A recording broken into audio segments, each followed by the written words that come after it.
Hi everyone, welcome back. I hope you're doing well.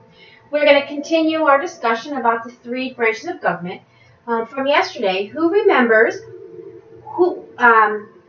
whose idea it was to have three branches of government in our Constitution? Yes, it was James Madison. It was his idea to do that. Does anybody remember why he wanted to have three branches of government? I'll give you a hint. It's up here on the board. The checks and balances. He wanted to make sure that no one part of the government had any more power than another one. He wanted to make sure that there was always a branch that could check the other branches and make sure that everybody was following the Constitution the way they were supposed to. So today we're going to talk specifically about the executive branch. We're going to talk about who is in the executive branch, what their duties are, and the checks and balances, how that they're able to check the other branches of government. So let's start with who. Who is in the executive branch? Well, first we have the president. The president is the first one. Then after that is the vice president. He's the second one in the executive branch. Then we have the cabinet. The cabinet is, there's different cabinets in the executive branch. It's kind of like having different departments. So there is a cabinet or department of education where they make sure that the students like you are getting educated the way they should. There is a Department of Agriculture, which makes sure that the farmers and the crops that they're growing are the best that they can if they're going to sell them and that we're going to eat the food that the farmers make. Another example is the Department of Defense, and that's the department that helps protect us from anything that can harm our country. So there's all different types of cabinets or departments, and they are all part of the executive branch. The next thing we're going to talk about is the duties of the executive branch. One of their duties is to carry out the laws and to enforce the laws. Now, the executive branch of government does not make the laws, but they do carry out the laws and enforce the laws. They make sure that the people are following the laws that they're supposed to be following that are in the Constitution. Then we're going to look at the checks and balances that the executive branch has. This is how they check the other branches. Now, the way the executive branch checks the legislative branch is that, which we'll learn on Thursday, the legislative branch makes the laws. But for the law to go into effect, the president has to either sign the law or veto the law. If he signs the law, that means he agrees with it and he thinks it should be a law. If he vetoes the law, that means he doesn't like it, he doesn't think it's a good law, and he wants to get rid of it. So that's how he gets to check to make sure the Congress doesn't have too much power. Then the way that the executive branch checks the judicial branch, which we will talk about on Friday, is that the executive branch, or the president, he gets to nominate the justices that go into the Supreme Court. Now, he doesn't get to choose that, or he doesn't get to say for sure that they get there, but he gets to nominate them. And then Congress will decide if they agree with his nominations or not. And if they agree with them, then they get to be in the Supreme Court. So that's how the executive branch checks the legislative branch and checks the judicial branch. Now we're going to talk specifically about the president, the vice president, and the cabinet and what their specific jobs are. So to do that, I am going to take off this paper right here, and we will discuss that. And there we go. All right. Here is our next piece of paper that we have. All right. So we're going to start with the president. Now, the president has two sections. He has the requirements to be president and then the duties that he has. So the requirements of a president are, first, he must be 35 years or older. He must, or she, this could be a she too, she or he must be born in America. So that means they must be an American citizen. They must have lived in the country for 14 years. Now, they are allowed to be president. First of all, we vote every 4 years on a new president. So every 4 years, we get to have a new election and decide if we like that president or if we want a new one. And every president is allowed to go through one set of 4 years and another set of 4 years. So they get to do 2 times, they get to have a 4-year term. And once they've done that, they can't be president anymore. So if they're allowed to have 4-year terms, and they get to do that twice, how many years could they possibly be president for? Let's see. We'll put that down here. We have 4 years, and they get to do that twice. So twice equals how many years? 8 years. So a 4-year term twice would mean that they could do it a total of 8 years. Now, the next thing is the people get to vote for him or her to be president. The only way the president can become president is if he is voted on. If we take an election, which is what we do every 4 years. That's how we are a republic, because our government is represented by the people. We get to vote for who we want, and this is one of the ones we get to vote for. Now, the duties or the jobs of the president are, 1, he is the leader. He is the leader of the executive branch. Okay? That means he is the head of state. He is the head of our state. He is in charge of our country, which means he is responsible for our country. He is responsible to protect our country and to make sure that our country is doing what it's supposed to do. He is the commander-in-chief of the military, which means he is the head honcho in all of our military. He is the top leader of all of our military, of the Navy, of the Army, of the Air Force, of the Marines, of the Coast Guard, of the Reserves, of all of it. His other job that he has is to keep peace with other countries. Okay? It's one of his jobs he has to do. So these are the requirements to be president.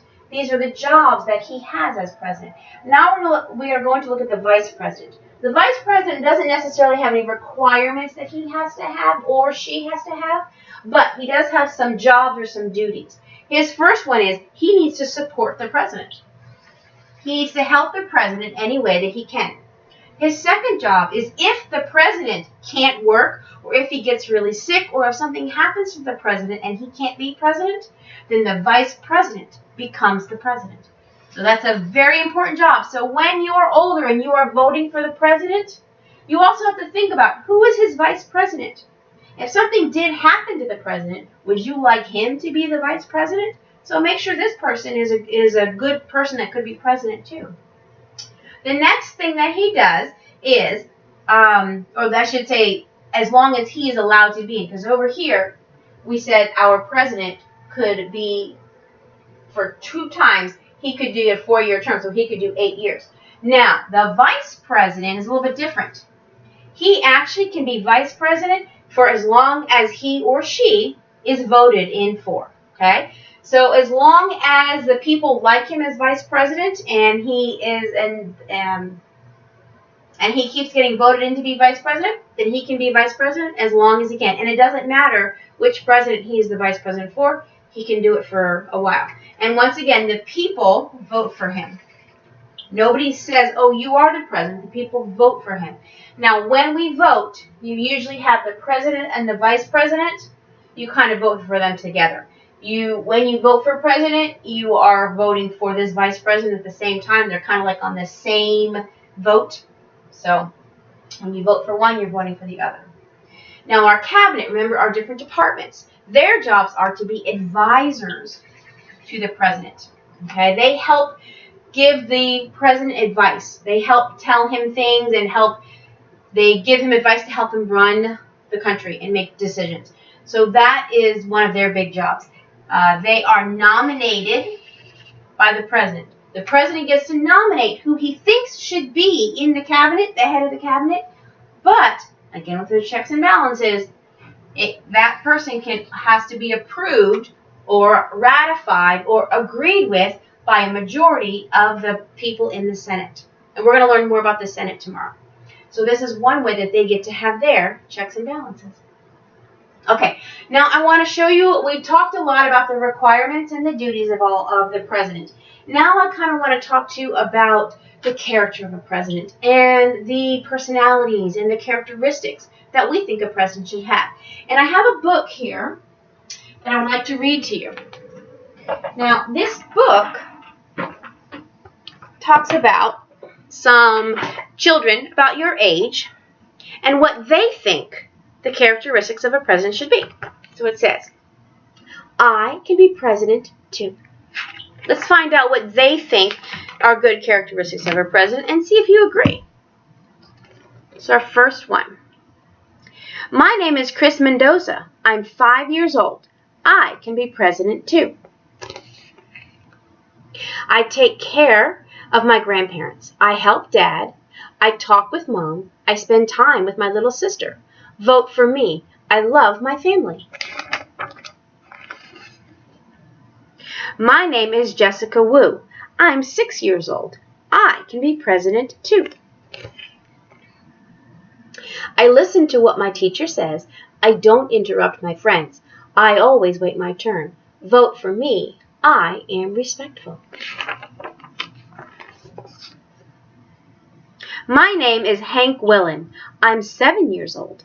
I can be president too. I ask questions until I understand the answer. I try and try again. I never give up. I work hard to get what I want. Vote for me. I am determined.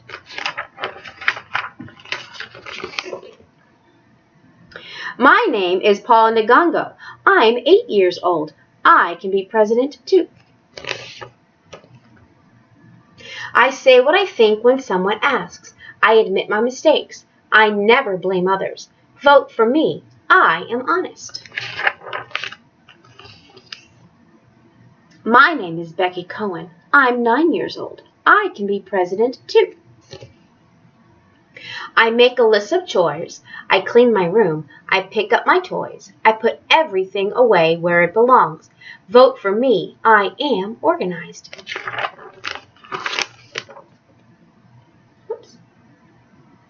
My name is Dave Pearson. I'm 10 years old.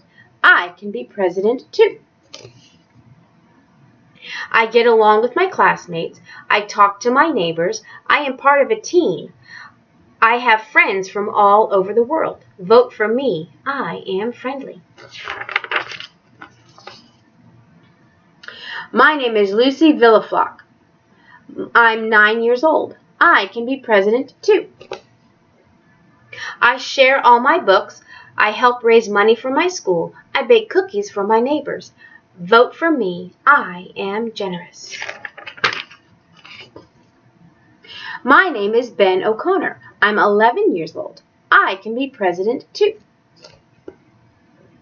I do all my homework. I walk my dog every day. When I promise to do something, I do.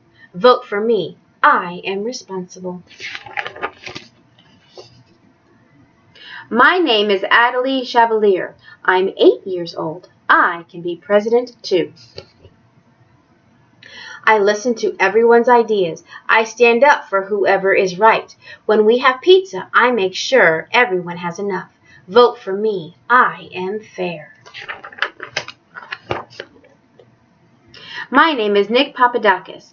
I am 10 years old. I can be president too. I have great ideas. I am good at puzzles. I love to invent things. I always look for more than one answer. Vote for me. I solve problems. My name is Amy Al-Zahari. I'm 8 years old. I can be president too. I turn off the lights when I leave a room. I recycle bottles and papers. I never throw trash on the ground. I protect animals. I even plant trees. Vote for me. I take care of the earth. My name is Alex Petrovich. I'm 9 years old. I can be president too. I get my friends to join teams and school activities. I use good reasons to convince others. I am a role model. Vote for me. I am a leader. My name is Emily Mishra. I'm 8 years old. I can be president too.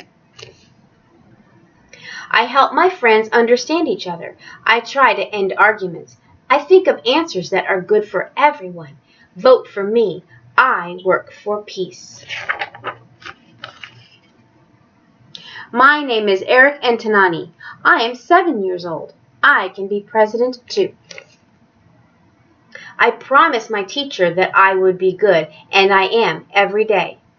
I promised my parents that I would learn all of the states, and I did. Vote for me. I keep my promises. We all have different things to offer. We all can make a difference. We are the hope for a better world. Vote for us. So in that story, they talked a lot about the different characteristics that they thought a president should have. Think about what kind of characteristics you think a president should have. Now, for our assignment, we're going to start continuing with the trifold that you guys made yesterday.